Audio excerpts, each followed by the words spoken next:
O'shani pedagog jamoaga yetkazish maqsad va amalda uni qo'llash. Hozir bo'lsa birinchi taqdimotda ingliz tili fani o'quvchisi Mahmedova shoira beradi. Mavzumiz classroom management. Bu dars qanday taqsimlash va dars jarayonida teacher talking language reading with instructions.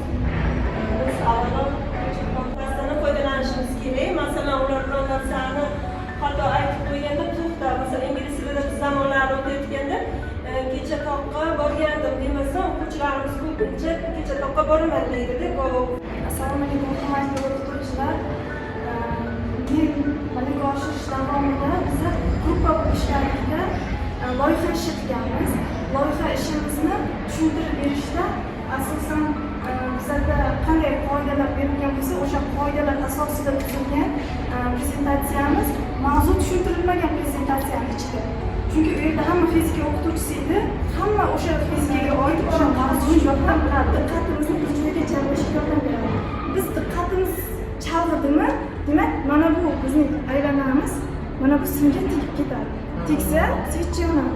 Mana shuni tekkizmasdan bu tomongacha yurgizib o'tkazib berish kerak o'quvchilarimiz. O'shanda biz birinchi kutubxona, ya'ni bo'ladigan kutubxonamiz bilan aloqa qilib, maktab ma'muriyati tomonidan, direktor, maktab kutubxonachisi tomonidan yerga borishdan oldin bog'lanib, qachon borish kerakligini ruxsat olinadi. Demak, 3 bora dars bo'ladi bu yerda. Ertalab 9 dan soat 2 gacha. Borganda boyaga yo'qlama bo'ladi. Hamma rasm olib, kirishda avtomatik o'zi hamma yo'qlamaga olib, shu jarayon bir oy davomida ketadi. Agar shu yerda 5 minut kechikadigan bo'lsak ham, sizda o'shani nima? O'sha malaka oshirish direksiyasi nomidan faxriy yorliq bilan taqdirlangan shoirlar